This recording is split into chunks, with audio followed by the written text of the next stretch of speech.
दिनैनि दिनाव जोङो इउपिपिएलनि नामखौ लायाबाबो जासिगोन। इउपिपिएल हिसाबै नाम थानाय नंला बिटिसि ओनसोलाव पलिटिकेल पार्टिया बे गोमालांसिगोन। मानो होनोब्ला बिथांमोननि दोलोआ भेनिस जासिगोन बिटिसि ओनसोलनिफ्राय। दिनैनि गुबै टपिकआनो जाहैबाय जोंहा मानव गेदेर बिटिआरनि बारग'सि प्रमद बर' सारनि दैदेननाय इउपिपिएलखौहाय जोंनि बिटिसिआव फोजोबनायनि इसारा होदों। स' बेजोंनो लोगोसे गोबां रायजो राजाफ्रा इउपिपिएलनि फारसे इउपिपिएलनि हेंथायै लोगोसे इउपिपिएलखौ जोंनि बिटिसिआव माबोरै फोजोबनो हागोन बिनि सायाव गोबां बाथ्रा बुंदों। दा रायजोफोर नोंथांमोना नायदो लोगोसे खोनासंलांग्रोदो। नंगौ दिनै जोंनि बिपिएफ दोलोनि मानगोनां हाग्रामा सार दैदेननाय दोलो बिपिएफ दोलोआ दिनै जोंनि थाखाय मोनसे गिदिर मोनसे मा बुङो देरहासार गिदिर देरहासार बिग माने जोङो साक्सेस जायनि फलाव दिनै जोङो 2 नम्बर दतमा बिजाबाव मानगोनां रबिराम नार्जारी सारखौ जोङो देरहासार खालामहरनो हाबाय आरो बे देरहासार खालामहरनो हानो जोंनि ओनसोलनि आइ आफा रायजो राजा बिदा फंबायफोरनि अननाय रायजो राजाफोरनि अननायनि थाखायनो जों दिनै बिथांखौ जों देरहासार खालामहरनो हाबाय। आरो जोंनि बनगाव समस्थियाव बिटिसिनि कनस्टिटुयेन्सियाव जोङो 3 पार्टआव गोग्लैदों। क'क्राझार पार्ट मोनसे मोनबा प्राइमारि आरो दतमा पार्टआव 3 प्राइमारि आरो बाखि बावखुंग्रि पार्टआव 1 प्राइमारि टटेल जोंनाव 13टा प्राइमारि दङ। स' जोङो मोनथामबो समस्थिखौ एमएलए समस्थिखौ जोङो बावखुंग्रि क'क्राझार आरो दतमा जोंनि रायजो राजा आइ आफा अननायाव जों देरहासार खालामहरनो हाबाय आरो बिनिफ्राय ग्रेट साक्सेस आरो मा बुंबावनो जोबोद गोजोननाय मोनो। दिनै सारखौ जों बरायदों।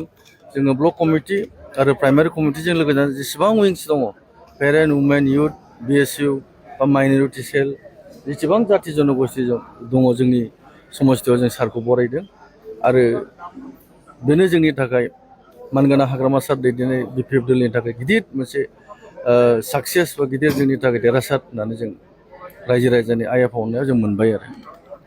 बेरेखा थासारिया मा जादों? बेनोथ' बिथांमोननि मोनसे थांनाय 2020आव बिथांमोना गाद्रि मोनदोंमोन बिटिसिखौ सासन खालामनो। दा बिटिसि सासन खालामनायाव आइ आफा रायजो राजानि अननायाव बिथांमोनाबो मोनसे दायित्व बाहार मोनदोंमोन बिटिसिखौ सासन खालामनो। खिन्थु उनावहाय नुबाय बिथांमोननि खामानि मावनाया खुगायाव बुङो फंसे बाथ्रा मावो फंसे बाथ्रा आरो थगायनाया बांसिन जादों। बिथांमोननि बे 5 बोसोर सासन कालाव रायजो राजानि आइ आफानि जेबो खामानि मावनो हायाखै।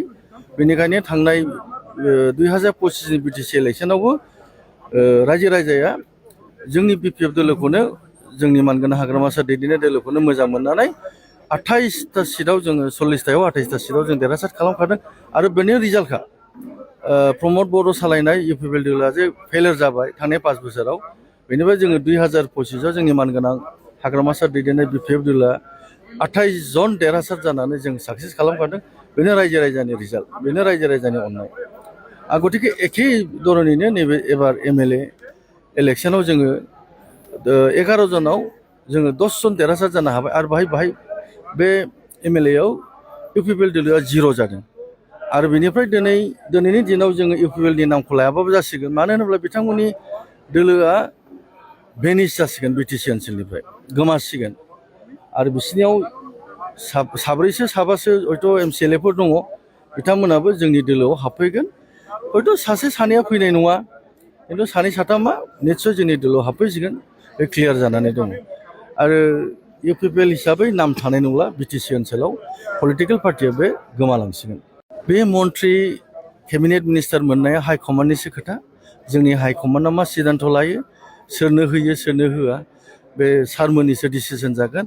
आं सासे एमसिएलए जानानै आं बेफोरबायदि माबाखौ आंहा अधिकार गैया आरो आं बुंनायबो नङा।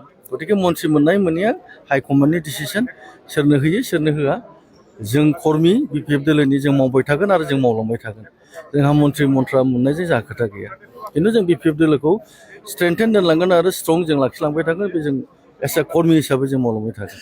मन्त्रि मोननाया गिदिर बाथ्रा नङा आरो बे जोंनि डिसिसन नङा। अब्ला मानव गेदेर रायजोफोर नोंथांमोना नुबाय खोनाबाय बुजिबाय दिनै मानव गेदेर बिटिआरनि बारग'सि प्रमद बर' सारनि हेंथायै फारसेजों इउपिपिएलखौ फोजोबनायनि मा बाथ्रा बुंखो। दा नोंथांमोना बिनि सायाव मा बुजिनो मोनखो नोंथांमोननि गोसो सिंनि साननायखौ कमेन्टनि गेजेरजों फोरमायहर जे नोंथांमोननि कमेन्टआ दिनैनि भिडिअ इम्परटेन्ट जानानै फैदों। स' रायजोफोर दिनैनि भिडिअखौ आङो बेखिनियावनो फोजोबबाय। भिडिअखौ मोजां मोनदोंब्ला लाइक लोगोसे चेनेलखौ मोजां मोनदोंब्ला साबस्क्राइब खालामदो।